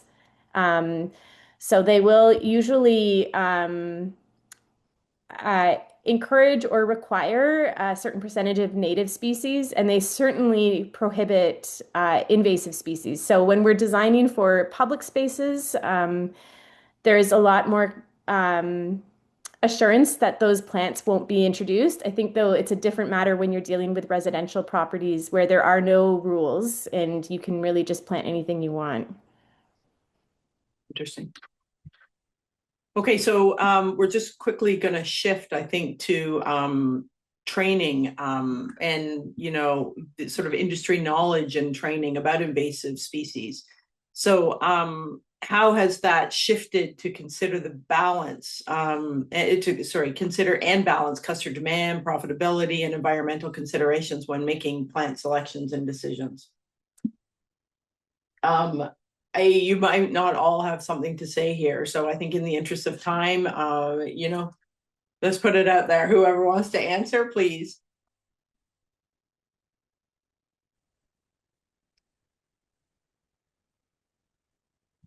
Well, it's definitely shifted since I worked for Sheridan Nurseries in the 70s, because we weren't even talking about invasive plants then.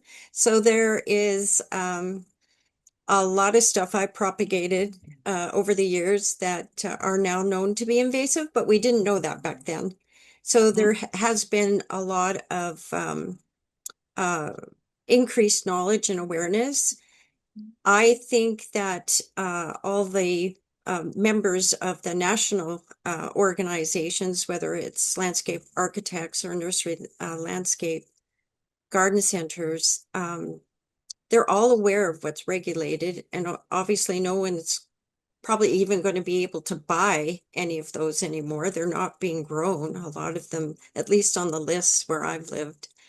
So yeah, I think there has been training.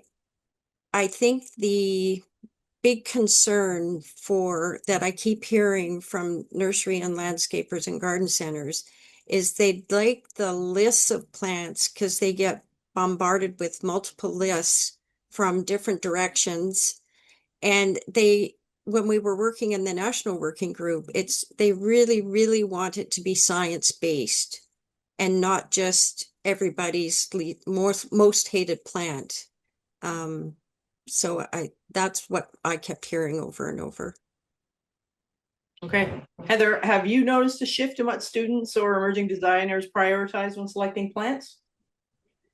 Yeah, I mean, I have noticed, and it's quite heartening. So from the time that I studied landscape architecture to now teaching it, the plant lists have changed. And certainly when I was learning, we were taught or invasive ornamental plants, and we weren't informed that they were invasive necessarily. So we only covered not really the ecology of any plants, more actually just covering their aesthetic attributes and kind of the conditions within which they would be well located. So if it's shade versus sun and so forth. Students are requesting native species and are quite alarmed to learn that invasive species are still sold. Yeah, interesting. Okay, thanks for that. Gabby, over to you.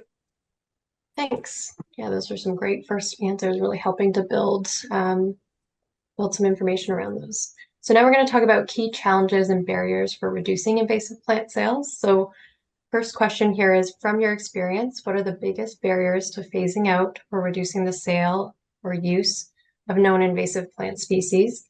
Are there specific operational, economic, or logistical challenges that may make transition difficult? And I think I'll pass it to Scott here to answer first. Thanks. I didn't get a shot at the training one, so I'm going to actually go back to that really quick. And I want to say that, there's a lot of information available, tons of information, as indicated back 20, 30, 40 years ago. We didn't have any of that information. I had the same experience as Andrea, going through a landscape horticulture program, doing lots of design. And, there were plants. There was no mention of invasive. We weren't taught about invasives. Oh, I'm sure that's changed. But in the industry, there's not a lot of training. There's a lot of information, and it's left to individuals to sort through a huge amount of information that comes from a whole bunch of different sources. And it's really difficult to weed out the inaccuracies or the biases and get information that is meaningful and relevant, and especially when you include regionality, which is a real problem on the demand side too. People will be recommending a plant and you'll read about it in a magazine if you're old, or on the internet, and if you're younger, and that will be from the UK or something like that, and they'll be recommending a plant that isn't invasive there, and so then that creates demand for a plant that's actually invasive here and not there, but people don't recognize the regionality. And you have to sort through that if you're trying to be responsible. So that, I think that's a real problem. And so that's not training, right? There's limited training. There's limited where there's actual effort to get out there and work with people within the industry. There could be a lot more of that. So now we're back to the other question, which I've forgotten already. It's can you ask me the question, because we skipped past some of these other ones on my list? For sure. No, for sure. Yeah, and thank you for the training input there. So from your experience, what are the biggest barriers to phasing out or reducing the sale or use of not of known invasive plant species? Are there any specific operational, economic, or logistical challenges that make this transition difficult?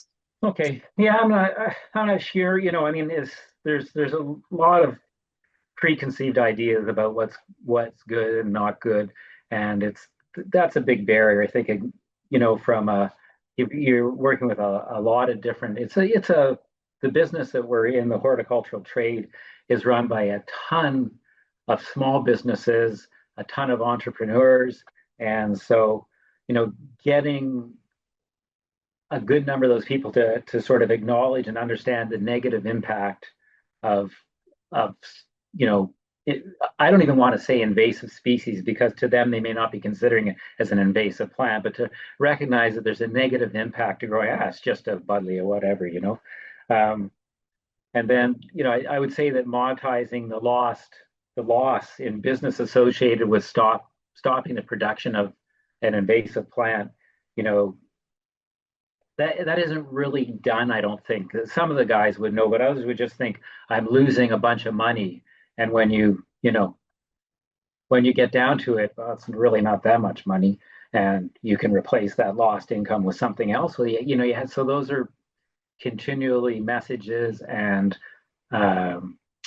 what would be the word for that? Could sort of a something that just needs to be communicated, and getting growers thinking about that, and getting garden centers thinking about that. That was something for us when we stopped selling pesticides long before there was a ban on some of the cosmetic pesticides.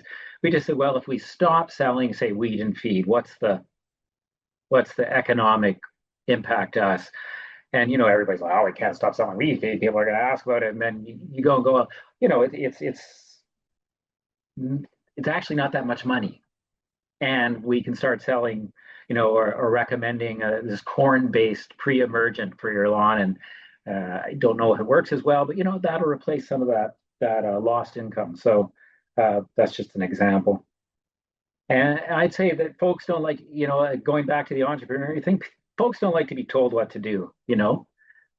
As soon as you tell them what to do, you're going to lose some of them. And if you can work with them to get them collaborating and making decisions on their own, being part of the direction in the first place, there's much better chance they're going to be on board than if you just say, you got to stop growing these plants or selling these plants. With get them involved. That would be getting past that challenge. And the other thing is the playing field being level. I know regulation comes in this, but we probably shouldn't talk about regulation. As somebody who's agrees to stop growing something, yet somebody down the road is still growing it and now making money, because there's no regulation of that, or there's no across the board agreement that we're not going to sell that. I think that's a bit of a challenge. I don't think it's a huge challenge, because once somebody's made up the decision, they can kind of accept that, they've made a decision they feel good about. But it's still part of the problem. Somebody comes in the garden center and wants to buy something. You say, I'm sorry, we don't carry that. It's invasive. I got some great alternatives for you. And they say, gosh, golly, I think I'll just maybe see if somebody else has periwinkle. And, they find it somewhere else and they buy it there. And that can be frustrating for you in a very competitive business. There's a couple other things, but I'll leave it at that, because I know Andrea's got some good stuff, and I'm sure Heather does on the design side of things. Awesome. Thank you, Scott. Those are some great points. Andrea or Heather, let one of you jump in if you have anything to add there.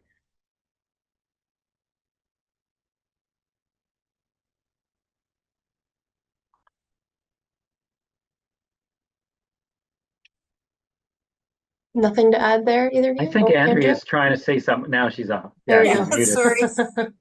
I'm technologically challenged. I know a lot more about how plants grow and how to grow them. So I agree with everything that was just said. And I think too that some of the biggest barriers are it operationally for people to understand, especially if you're growing a large caliber trees, any of the woody plants that, and I remember I was at a workshop ISABC had in Victoria, and I was sat beside a man who his whole business was Daphne, which isn't my favorite plant, but whatever.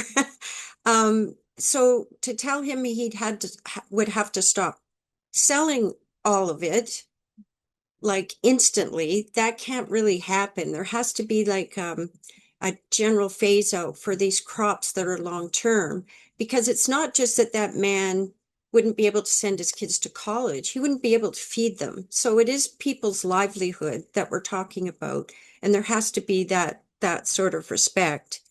And yeah, we don't want to put anyone out of business. We just want to adjust the business. And what's the other? I think the other thing that makes it difficult is that all the garden centers and landscapers and nurseries that belong to like these national and provincial organizations, they get all that information and it is hard to sort through.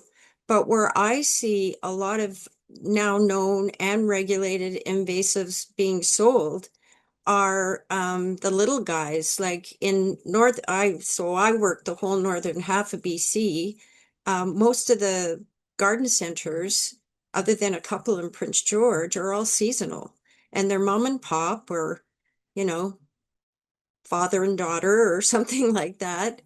And they're digging up stuff mostly, I think. And what have they got lots of? It's the invasive ones. And so that's where I see them sold. I see them at farmers markets.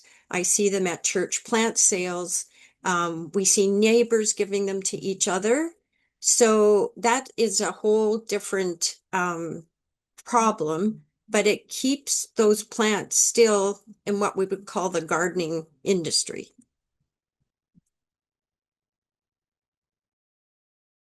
Thanks, Andrea. Great points there of it's, it's outside of your typical retailers as well, and just trading hands sort of behind the scenes too. Heather, did you have anything you wanted to add there? We can move to the next question if not. I think you shook your head there. You're small on my screen, so. I know, I'm good. Okay, awesome. All right. I think I'll actually pass it to Rebecca. I know we had another question under this one, but we can circle back to it if we still have time. So I'll pass it to Rebecca to talk a bit more about practical solutions. Yeah, so we're interested in what support, resources, tools, or partnerships would help your sector make meaningful progress. Scott, how about we start with you since I skipped you last time? Yeah, no, I'm not. I've forgotten all about that till you mentioned it. No, that's right. This is a difficult question because it's really what we're all looking to answer. I think the relationships are really important, and many of the existing or the relationships they're existing relationships, but they need to continue to be cultivated. So the trade associations and the invasive species organizations need to have really strong relationships, and they need to be sort of collaborative. That I think that's true of any of these, is that sort of an antagonistic approach is really counterproductive. So developing these really good relationships and cultivate them over time. So the other one is with the regional invasive species organizations and the provincial invasive species organizations, and at this point now looking at sort of the national invasive species organization, having really, really strong relationships, really finding the common ground and relying on each other's strengths to help to move forward. Our needs are really important. And then, with local, provincial, and national government, or sorry, not with the government, but with local, I had this note down already and I just misread it. A strong a local, national, and provincial marketing thrust and having it be consistent. So basically, the messaging would be very consistent about recognizing that there are plants that are invasive and that those plants are extremely damaging to our ecosystems and our economy, and the strength of a national program that was consistent messaging would start getting people, and not to be kind of like a second thought if they went into a garden center asking for a plant and somebody said, that's actually on an invasive species list and that kind of stuff. People wouldn't say, well, what do you mean? I want to grow that plant in my garden. They'd already know about the invasive species dilemma or problem, and they wouldn't have to question that you've just suggested a plant might not be that great. And then I'm just going to throw in a little, and then I'll let somebody else take over. But there needs to be patience in this too. It won't happen overnight, and so that means there also has to be sort of that those key performance indicators. You got to create those and be on them every year so that you can see that your patience is paying off and there is progress, rather than, well, I'm being patient and nothing's happening. So that's another little bit. How you do that is, there'd be lots of work that would go into creating key performance indicators for this kind of a challenge. Thanks for asking me. Yeah, that's great. I certainly agree. Collaboration is really important, as well as, that idea of a national program. Heather, anything from the design perspective? What's missing in design education? Yeah, I would say in education in general, like starting a lot younger, because I think this is the issue of invasive species. It's a globalization problem, right? We're able to move plants really long distances and in very short periods of time. So they're in these novel spaces that they haven't co-evolved within. It was really challenging to get students to engage with insects during our plant walks and not be afraid. And this I find rather alarming, because as a mother, it's quite clear that children aren't afraid of insects until they're taught to be. And so I think there's like a cultural shift that we need to really work on. So including our young children, and that would include talking about how learning about plants. Like most people in our culture don't even know what different plants are. They'll know a tulip, right? But they don't.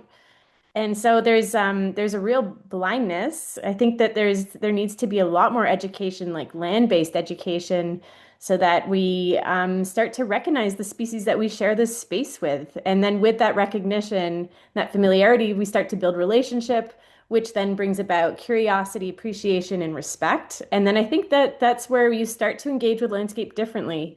So I'm working with young adults now, right, in post-secondary education. And I mean, you give them the opportunity and they love it. So like just being outside, because we're learning about design, but I mean, that also involves inventory and analysis. And then the plants courses are all outside, which we're very fortunate to have an arboretum right next to like within our campus, because the arboretum at the University of Guelph has a history of really planting a lot of native species. So I was able to show students, native plants in a cultivated and a natural setting. And then our campus has many introduced species, and including invasive. So I was also able to show them those plants. So yeah, I think education is important. Yeah, outdoor education, really important aspect there. And Andrea, any final thoughts? I think that the Scott's idea of I talk about it as having a common strategy, and this I developed from my time with the Northwest Invasive Plant Council, because there were too many invasive plants already on the ground, though small infestations compared to elsewhere in the world. But that we didn't have enough money to manage all of them every year. Like that, it's just, there's not enough money. There's never enough money.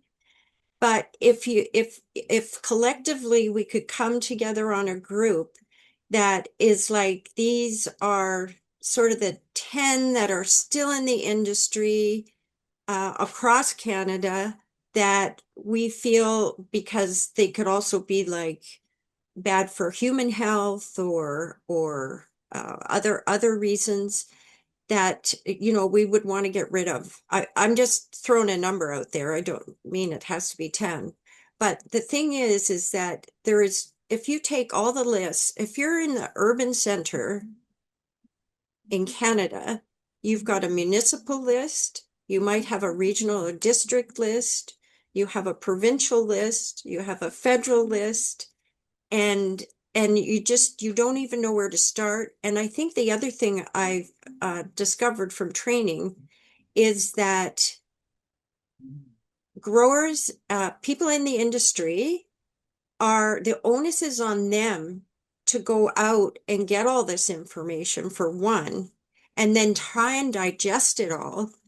But then all the invasive plant people that I've worked with, it's like, well, why aren't they doing this? Because it's a tiny little part of their business. They have a kabillion other things. Like, what on your desk today is tiny that you never get to, right? Because you're so busy with other things. But yeah, so I don't think the onus should be put all in the industry, and I feel like it's been that way. Another important point. So back to that sort of collaboration, training, outdoor education, all I think really important points when we talk about what support or resources that we need to make meaningful progress. What does a successful shift toward less invasive horticulture trade and practice look like to you, kind of in the next 5 years? Like, well, Scott, if you could implement one change. Already unmuted, so what the hell? I didn't get much on this, but for just based on that, I went through the questions and made notes as I went, and that, but and that was the last one, so it got the least, just the same as here. Anyway, 5 years goes by really quickly. I think I've been on the board of the ISCBC for the past 5 years. Seems like just yesterday kind of thing. And so it's, your expectations for how quickly things can move along. I think we sometimes, you think of 5 years as a long time, but it isn't that long a time. Obviously the idea would be see the demand for the top invasive plants that are ornamental and that are in the trade, to see that production decrease or cease would be sort of the end game. That's what you want to see, or at least progress towards that. If some of the things we talked about, infiltrating, using that word in a good sense, the education system with more education as people are younger. I love that. I'd love to see that happen. I don't know if it happens again that quickly in 5 years, and just seeing the really strong relationships that are recognizable. We don't really have these relationships, and they're not very formalized, obviously, between different people, like the invasive species organizations and industry. I'm not sure if formalized would be the right way to go, but being able to look and say, look, who do I talk to? That's obvious.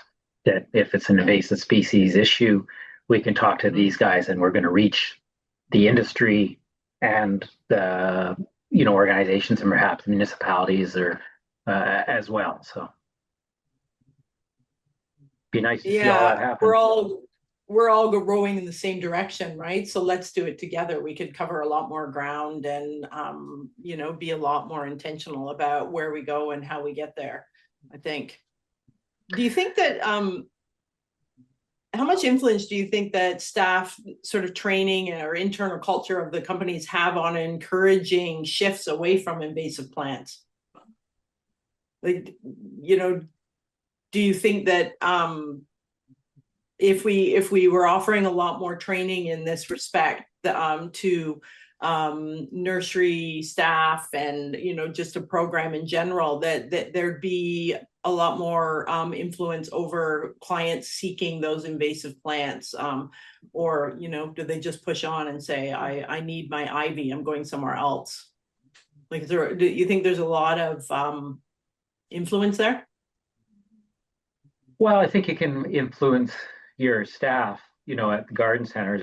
Because we have 10 garden centers, I sometimes drop the ball on making sure that we continue to, you know, we've been doing it a long time. We haven't been selling plants that are recognized as invasive for over 10 years, you know, and I know that, but I forget we have staff turnover. So in the last years I was there, I was, you know, every week sending out a invasive plant spotlight on one invasive, you know, and that went to all our staff to look at. And, you know, and you see a fair amount of uptake on that, and just in sort of in the general idea of invasive plants, and having the different garden centers that or garden works, you know, start being more proactive about asking about plants. Is this invasive? Can I carry? You know, and I think there's lots of, if there was a package that was easy to implement, so you didn't have to create the package yourself, that would be really helpful. But I'm not too sure about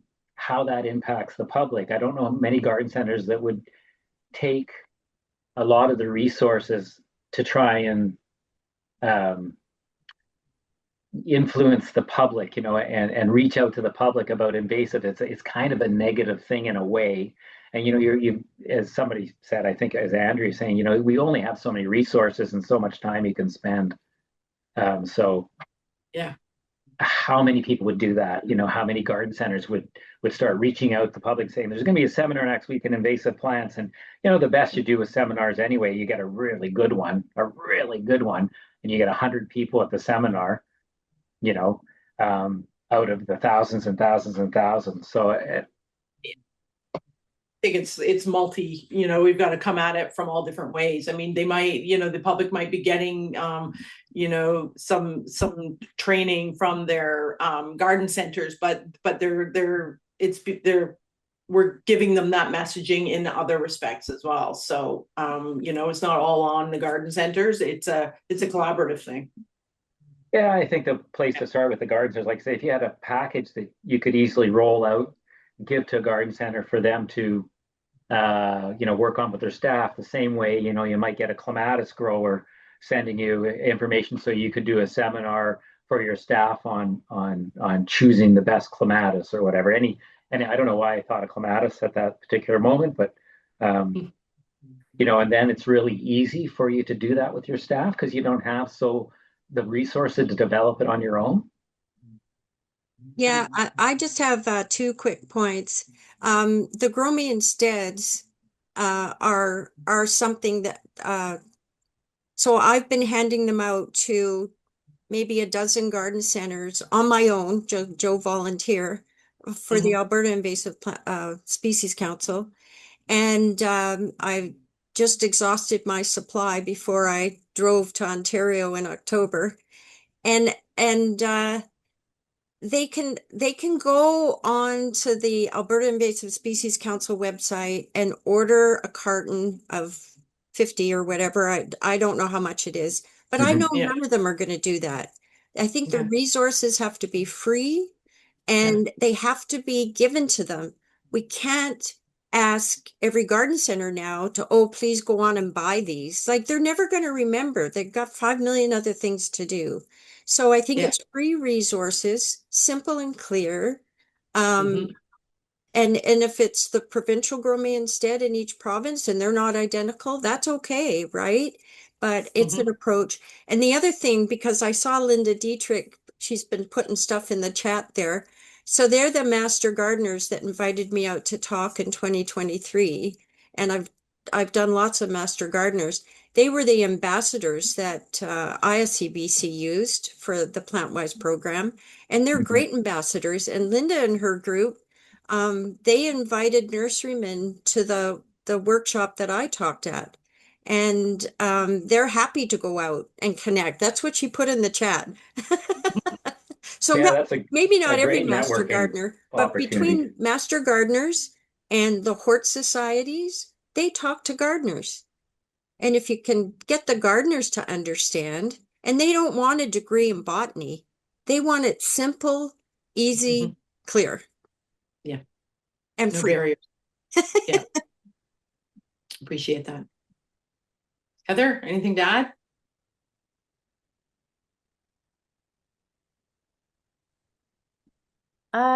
Yeah, I was thinking about with this question, I mean, there you can influence behavior with a carrot or a stick. So perhaps there needs to be some, I don't know, some funding made available to assist because these are small businesses, to make that shift from from offering invasive species to exploring alternatives.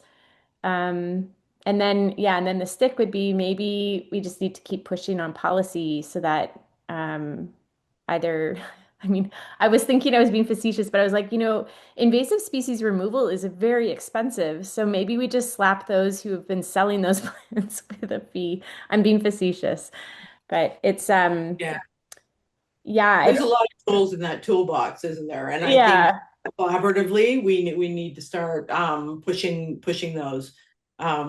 Because yeah, we can't regulate everything, and we have yeah, to start regulating through leadership. And that's kind of where we need to go. Every element's important. yeah, Yeah, Yeah. super interesting, the behavior change part of the thing. And, when I drive around Vancouver in the summer now, the lower mainland, everybody's lawn is brown.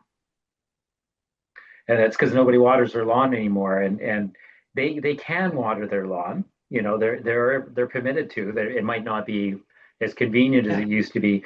But what's Yeah. happened is it's become acceptable to have a brown lawn, and everybody Yeah. understands that. And it's a really good example of successful behavior change that just happened over a period of, I say, 15 years.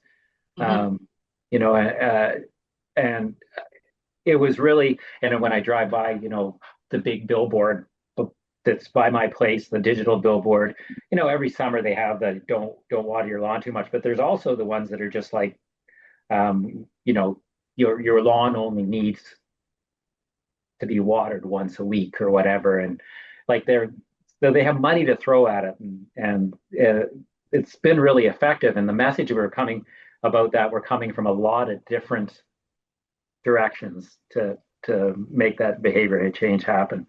And there's no regulation other than you can't water your lawn 3 times a week anymore. Yeah, exactly. Well, I think it goes back to a little bit to Kathy Dunster this morning saying, what do we want our world to look like in 100 years? And we need to start giving some of that consideration, asking that question and giving some consideration to what we do now and changing our behaviors.